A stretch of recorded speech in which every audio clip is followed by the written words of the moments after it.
Muito bem-vindo ao quadro da saúde aqui no programa Encontro com a Vida.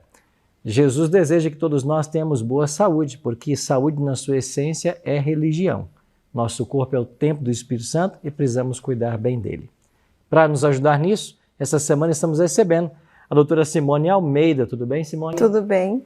Doutora Simone é fisioterapeuta pélvica e especialista em saúde preventiva e natural aqui do Cevisa, onde ela atende aqui há 11 anos, você falou, né? Isso mesmo. E tem ajudado em vários tratamentos e vai ajudar a todos nós agora a como fazer tratamentos com hidroterapia em casa. Então, a gente pode fazer, tem algum recurso que é mais simples que podemos usar em casa? Com certeza tem sim. Quando a gente pensa em hidroterapia, a gente pensa na água como terapia. Então, não precisa de nenhum outro ativo, nem erva, nem sal, nem nada. É a água como terapia. E eu posso usá-la quente, como um escalda-pés, e aí já vou dar a receitinha já certinho, né? Pega um balde, de preferência com uma base mais alargada, né? Se você tem um pé maior, para ficar confortável. E ali a água em torno de 37 até 40 graus, dependendo da sua condição ali de suportar essa temperatura de água, né? E ali fica por 20 a 30 minutos com uma toalhinha gelada na testa ou no pescoço. Finalizou, duchinha fria nos pés e ali você teve um efeito, um tratamento relaxante que pode ajudar no alívio, né, da pressão, diminuir a pressão arterial e alívio também de dores musculares. Esse é um tratamento fácil. Agora, eu posso usar também, pensando no corpo inteiro, para uma condição de saúde emocional, uma ansiedade, o quente e frio. Eu posso fazer no chuveiro. Então, liga o seu chuveiro aí na água morninha por 3 minutos, depois você desliga e vai para a água natural do jeito que vem da tubulação por 1 minuto. E aí alterna por 4 vezes. 3 minutos quente, 1 frio e vai alternando. Sempre comece com água morna, água quentinha e finalize com água fria. É um tratamento assim que acorda a musculatura, melhora a circulação para quem tem edema, inchaço, né? Para quem está ali tentando perder peso por causa do inchaço no corpo também vai ajudar. São tratamentos simples que dá para fazer em casa. Agora, você mencionou às vezes a questão de ervas, pode fazer sem ervas, mas eu já vi tratamento de vocês aqui que usam ervas. Sim. Por quê? Qual é a finalidade dela no tratamento? A gente pode usar as ervas, assim como óleos essenciais, como um agregado àquela terapia. Então, eu posso usar uma calêndula, por exemplo, que é uma flor. Ela tem ação calmante e anti-inflamatória. Então, eu posso usar no escalda-pés, por exemplo, que é relaxante, eu posso usar essa erva com uma ação anti-inflamatória também e relaxante. Além disso, a calêndula ela é fungicida. Então, se você está tratando aquela micose de unha, pode colocar lá no escalda-pés, que vai ajudar. A gente tem a camomila, né, que é calmante, além de ser anti-inflamatória. E, pasmem, o orégano que você usa aí na cozinha, ele tem uma ação muito terapêutica nos banhos. Ele pode ser usado como anti-inflamatório, bactericida e também broncodilatador. O que é isso? Ajuda na expansão pulmonar. Então, você pode fazer ali um banho, sentar ali numa bacia com chá, água quentinha, vai ajudar a relaxar, melhora dores lombares e, ao mesmo tempo, você vai aspirar essas ervas e vai ter uma ação ali também no sistema respiratório. Olha aí quanta vantagem. É por isso que às vezes se coloca a essência de eucalipto na sauna? Sim, também com essa função? Exatamente. Se eu uso só sauna úmida, eu tenho ajuda a umidificar as vias aéreas e relaxamento também porque é quente. Agora, se eu coloco o eucalipto, eu ajudo também no controle de sinusite, né, infecções ali do sistema respiratório, porque ele tem essa ação anti-inflamatória. Olha aí quantas dicas especiais que você pode fazer na sua casa também, viu? Muito obrigado, Simone, por ter estado com a gente ao longo dessa semana. Espero que você volte em outras vezes aqui a participar, você vem? Eu que agradeço, lógico, venho sim. Foi um prazer, um privilégio estar aqui com vocês. Então tá bom, muito obrigado. Chegamos agora ao momento do estudo da Bíblia aqui no programa Encontro com a Vida. Todos os dias a gente para um pouquinho para estudar esse livro, para ouvir os conselhos que ele tem a nos apresentar. Esse livro é uma inspiração para todo aquele que almeja o céu.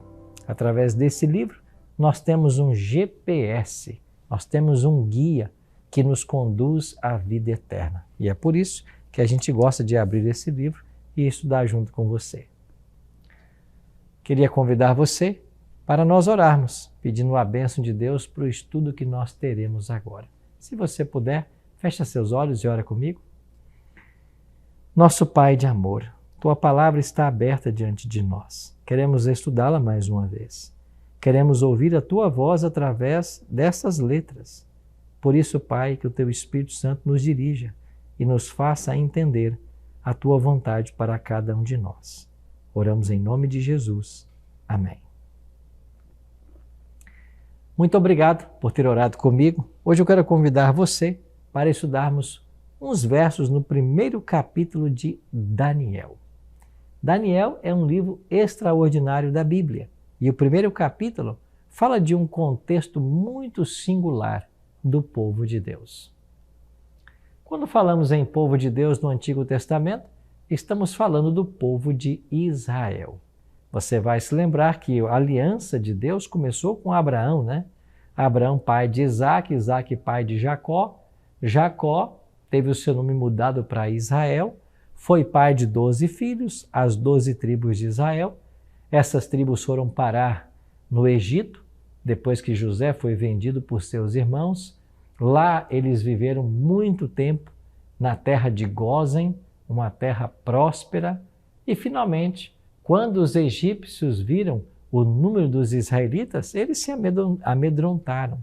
E com medo que os israelitas pudessem, quem sabe, atacá-los ou escravizá-los, eles então escravizam ao povo de Israel. Aí começou aquilo que nós conhecemos na história como o cativeiro egípcio, que durou 4 séculos. Depois de 400 anos como escravos, Deus então levantou Moisés, o grande libertador. Moisés por mão divina, tirou o povo do Egito, levou à terra de Canaã, e quando chegaram lá em Canaã, as tribos então se estabeleceram na terra. Você vai se lembrar que por um tempo houve ali uma teocracia, ou seja, Deus governava. Mas logo chegou o momento em que o povo de Israel, querendo imitar as nações vizinhas que tinham um rei, pediram a Deus um rei. E o rei foi dado, Saul, o primeiro rei de Israel. Saul não andou nos caminhos do Senhor. Saul pecou contra o Espírito Santo. Deus se afastou então de Saul. Ele morre. Depois veio Davi. Depois de Davi, Salomão.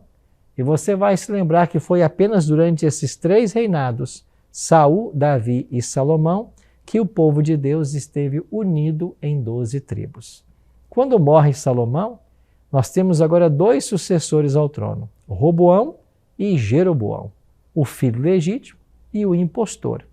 E nessa desavença que houve, o reino de Israel é dividido. 12 tribos vão para o norte e 2 tribos ficam no sul, em Jerusalém.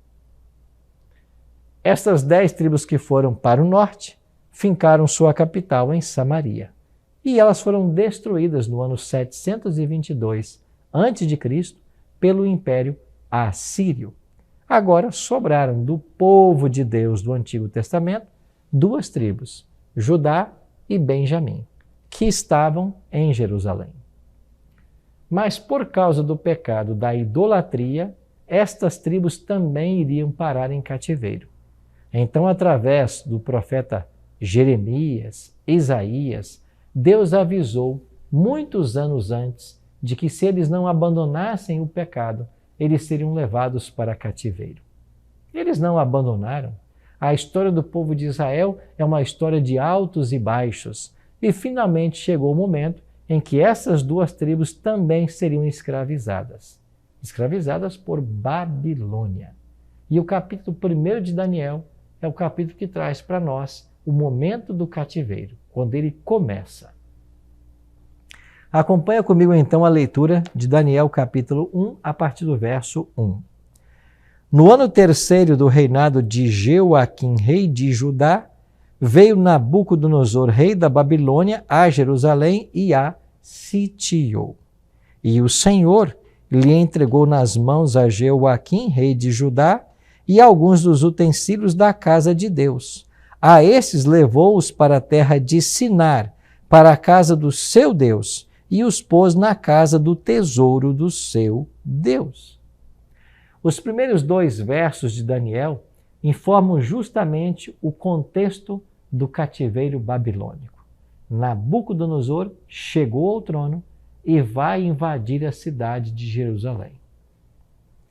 Interessante que o pai de Nabucodonosor, Nabopolassar, havia morrido alguns anos antes.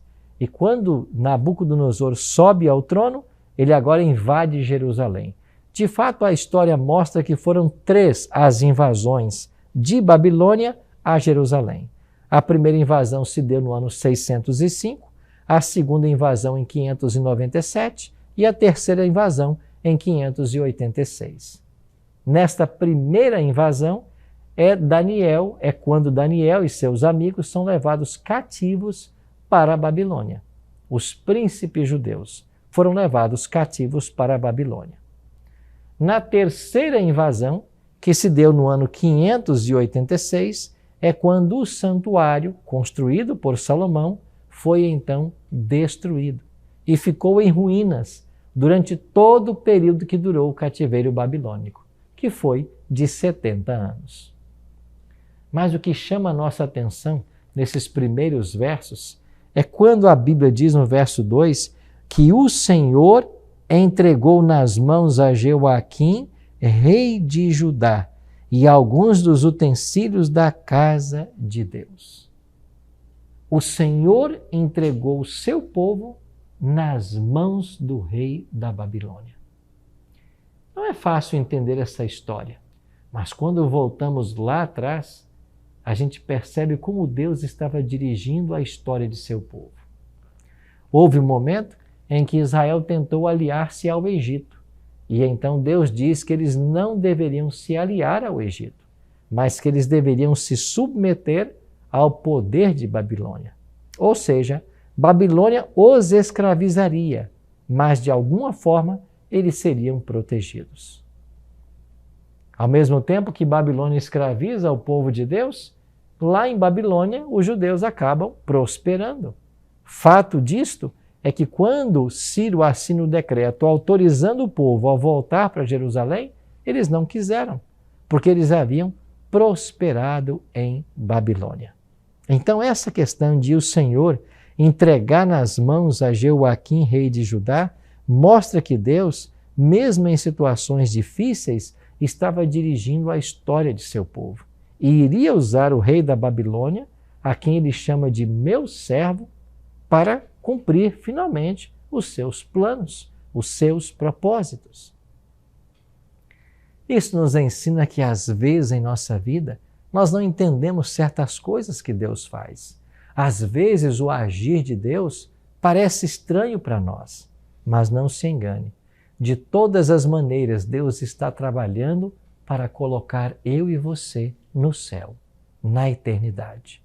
Todo o esforço de Deus é nessa direção, para nos preparar para o céu, para nos dar a vida eterna. Se nós pudéssemos ver o fim desde o princípio, se nós conhecêssemos a história como só Deus a conhece, nós entenderíamos e daríamos razão por cada ato de Deus na história. Na realidade, a história é o palco da atuação divina, onde Deus está trabalhando em todos os momentos para o bem-estar e para a felicidade eterna de seu povo. Quando Nabucodonosor invade Jerusalém e leva os príncipes cativos para a Babilônia, entre esses estavam 4 jovens mencionados por nome. E aqui, no primeiro capítulo de Daniel, esses nomes vão aparecer. Você tem aqui no versículo 7, Daniel, Ananias, Misael e Azarias. Estes eram os príncipes judeus que foram levados cativos para a Babilônia. Babilônia era uma cidade tremendamente idólatra, politeísta. Eles adoravam vários deuses. E a cultura de Babilônia procurou mudar a vida desses jovens servos do Senhor. Daniel e seus amigos haviam crescido numa família monoteísta, numa família que acreditava no único Deus, no Deus verdadeiro. Eles haviam aprendido com os escritos de Moisés, a Torá. Eles também tiveram acesso ao livro do profeta Jeremias. Eles conheciam a vontade do Senhor e agora viam-se diante de uma cultura completamente idólatra, politeísta e imoral. Quando eu falo em imoral, é porque haviam templos em Babilônia, e alguns historiadores falam em 753 templos em Babilônia. Esses templos possuíam muitos rituais culticos que envolviam orgias sexuais. Eram as chamadas prostitutas culticas. Esses templos possuíam prostitutas e muitos iam até lá para que, através das relações sexuais com as prostitutas, adorassem aos deuses da Babilônia. Um outro aspecto dessa cultura que é tremendamente cruel é o fato de que as jovens em Babilônia deveriam perder sua virgindade nesses templos, nesses rituais pagãos, a esses ídolos pagãos. Você consegue imaginar o trauma de uma jovem ter que perder sua virgindade com um completo desconhecido? Isso tudo mudava e afetava a cabeça das pessoas que moravam em Babilônia. E Daniel e seus amigos estavam sujeitos a todas essas tentações. Mas aqui em Daniel capítulo 1, verso 8, acontece algo extraordinário. Nós temos uma decisão que Daniel toma que é para todos nós um exemplo. Daniel 1,8 diz assim: resolveu Daniel firmemente não contaminar-se com as finas iguarias do rei, nem com o vinho que ele bebia, então pediu ao chefe dos eunucos que lhe permitisse não contaminar-se. Daniel conhecia a lei do Senhor. Daniel sabia que todas aquelas coisas praticadas em Babilônia violavam claramente os mandamentos do Senhor. E contra essas coisas, Daniel se posicionou. Lembre-se, nesse momento Daniel é apenas um adolescente, mas um adolescente que tomou uma decisão. Resolveu Daniel firmemente não contaminar-se. É esse tipo de gente que a igreja precisa hoje. O cristianismo precisa de jovens assim, que decidam firmemente não se contaminar, não serem contaminados pelas perversidades da sociedade, por sua filosofia, não ser contaminado por sua libertinagem, não ser contaminado pelas influências maléficas que procuram a todo momento corromper a ética e os bons costumes. É desse tipo de jovem que o cristianismo precisa. Hoje precisamos que jovens se levantem com a mesma postura de Daniel, que resolvam firmemente em seu coração não se contaminar. Talvez eu esteja falando para você que é um adolescente, que é um jovem, que está vivendo os dias gloriosos da juventude, mas só quem passou pela juventude sabe quão desafiadores são esses dias. E certamente você sabe as lutas que são próprias dessa idade, os desafios, as amizades às vezes que tentam nos corromper, as práticas que às vezes usam por aí e tentam nos levar por caminhos tortuosos, dando vazão aos prazeres da carne, as dificuldades com as tentações sexuais. São tantas as lutas que hoje o jovem está envolvido. Daniel passou por tudo isso. Mas a coisa mais bela que a gente testemunha no Evangelho é essa atitude do jovem Daniel. Daniel resolveu firmemente não contaminar-se. Você está disposto a resolver o que Daniel resolveu? Você está disposto a tomar a mesma decisão tomada por Daniel de não contaminar-se? Aí eu faço uma pergunta para você. O que é que levou Daniel a assumir uma postura tão radical diante da licenciosidade e perversidade da sua sociedade? Bom, eu gostaria de mencionar para você pelo menos 3 coisas. A primeira delas foi o conceito que Daniel tinha do seu próprio Deus e de seu povo. Israel fora escolhido para ser a nação de Deus. Através dela, o mundo deveria ser evangelizado. Israel foi escolhido para ser os guardiões dos oráculos sagrados, daquilo que Deus estava registrando na palavra. E tudo que Deus estava registrando, que viria a ser a Bíblia, estava na mão de Israel para ser levado a outras nações. Esta cosmovisão de Daniel fazia dele uma pessoa distinta. Ele entendia ser uma pessoa diferente. Ele entendia que lá em Babilônia ele deveria ser uma testemunha do Deus verdadeiro, como foi ao longo de toda a sua história, nos episódios que ele enfrentou, como por exemplo sendo lançado na cova dos leões. Há um segundo ponto. Certamente, o ensino religioso que Daniel obteve nos seus primeiros anos de vida foram fundamentais para prepará-lo para as provas que então viriam. Cada vez mais a psicologia tem falado sobre a importância marcante dos primeiros anos de vida. Na cultura judaica, até os 12 anos, é uma fase muito especial, quando a criança está apreendendo a religião. É por isso que nós temos um episódio de Jesus com 12 anos discutindo com os doutores lá no templo. Nesses primeiros anos, a palavra de Deus era inculcada nessas crianças. Moisés mesmo, por orientação divina, disse ao povo de Israel que eles deveriam falar da lei, andando, sentando, levantando, deitando. Em todos os momentos, eles deveriam inculcar os princípios da lei nas suas crianças, nos seus filhos. É por isso que Davi posteriormente escreveu: guardo no coração as tuas palavras para não pecar contra ti.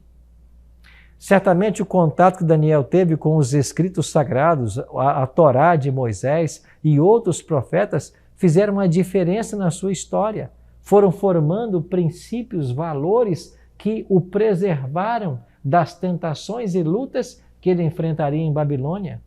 Quem sabe os pais de Daniel, ali todos os dias, com os oráculos sagrados, com os pergaminhos, lendo para ele, ensinando os valores, fez toda a diferença na vida desse jovem. E eu fico pensando, nós hoje pais, temos o privilégio de todos os dias, de alguma forma, ensinar nossos filhos também no caminho do Senhor. E quando os nossos filhos aprendem na palavra, quando eles guardam isso no coração, esse é o caminho para que eles não pequem contra o Senhor. Como disse Davi, guarda no coração as tuas palavras para não pecar contra ti.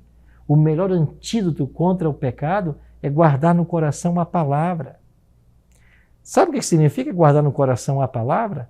É você ter de memória aquilo que a palavra de Deus nos ensina. É você ter o hábito e ajudar seus filhos, os pequeninos, a também ter esse hábito de decorar porções da palavra de Deus. Essas porções, esses versículos decorados vão servir no momento de crise, no momento de tentação, no momento de dificuldade. Eles vão abrir a mente dos nossos filhos e vão permitir que decisões acertadas sejam tomadas. É isso que significa guardar no coração a palavra para não pecar contra Deus. Daniel experimentou isso.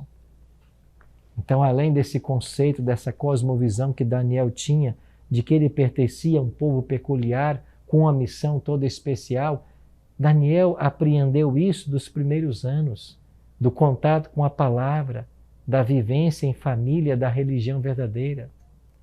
Mas há um terceiro ponto que eu queria destacar com você. Daniel tomou a decisão de ser fiel, porque ele se via como um representante do céu, aonde quer que Deus o levasse. Esse senso do chamado, o senso do dever, da missão cristã que Daniel tinha, fez toda a diferença, não apenas nos primeiros anos, mas em toda a sua vida no decorrer da história. Daniel é apresentado na Bíblia como um exemplo, um homem de caráter perfeito, um homem justo, íntegro. As histórias que a Bíblia registra sobre Daniel é para nos motivar a sermos leais e fiéis como ele foi. E mesmo alcançando uma idade avançada, Deus usava Daniel de uma forma extraordinária. Você está lembrado do capítulo 5 de Daniel, que fala da queda de Babilônia? Está lembrado daquela mão que escreveu na parede Mene, Mene, Tekel, Farsim, e o neto de Nabucodonosor não entendeu nada? A filha de Nabucodonosor manda chamar Daniel, porque ele teria condições de interpretar o que estava escrito na parede. E quando vem Daniel e interpreta, Daniel já estava na casa dos 80 anos nesse momento. Mas ainda nesta idade avançada, Deus usava esse homem de forma extraordinária. Ele chegou ali no palácio do rei e diante do homem mais poderoso da terra, deu seu testemunho, testificou do Deus que ele adorava, advertiu ao rei sobre suas práticas, e Daniel viu o cumprimento da profecia, a passagem da cabeça de ouro para o peito e braço de prata, a saída de Babilônia e a chegada da Medopérsia. E sabe o que mais nos surpreende? É que quando chega o império da Medopérsia, Daniel, que era um íntimo aliado do rei babilônico, continua tendo agora privilégios junto ao rei da Medopérsia. Quando terminamos o primeiro capítulo de Daniel, olha o que diz o versículo 21.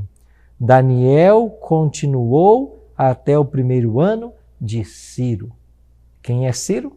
O líder medo-persa, o império que venceu Babilônia em 539 a.C.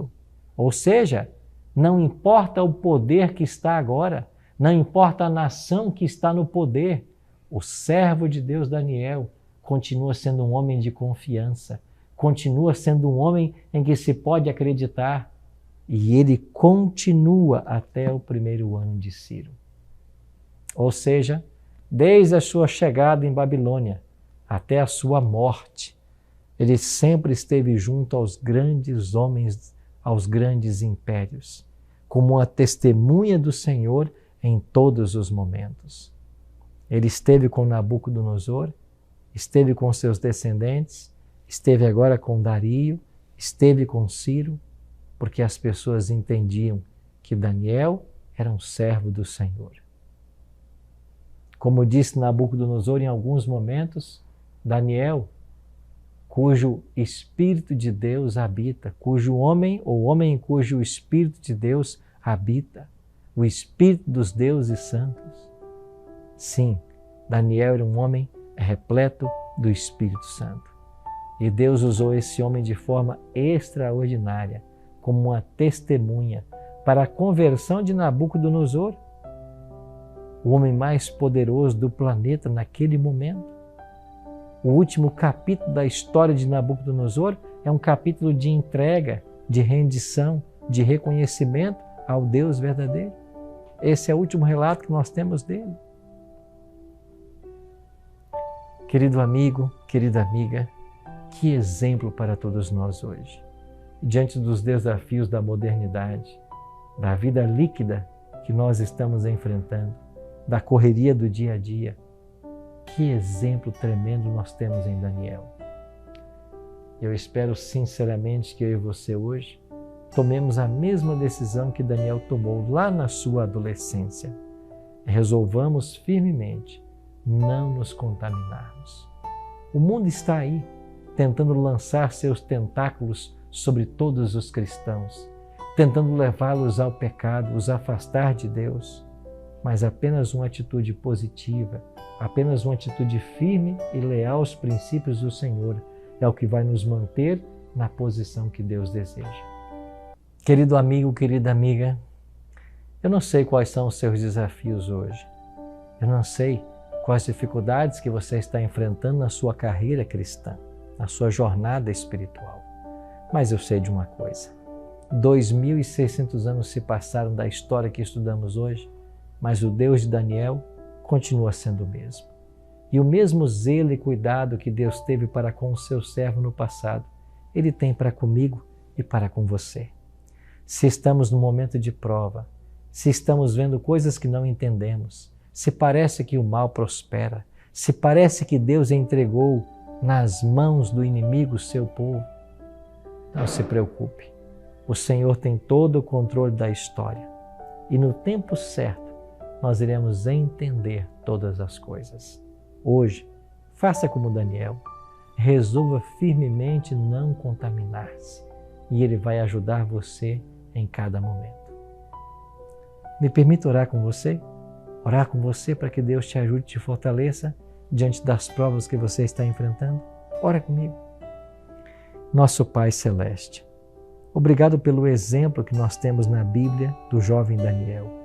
Mesmo passando por tantas provas, tantas injustiças, tantas lutas, ele sempre permaneceu leal ao Senhor. Ajuda-nos também hoje, Pai, quando somos tentados, a entendermos qual é a Tua vontade para a nossa vida e que nós permaneçamos também leais ao Senhor até que o Senhor volte para nos buscar. Dai-nos um dia feliz e abençoado na Tua companhia, é a nossa oração. Em nome de Jesus. Amém.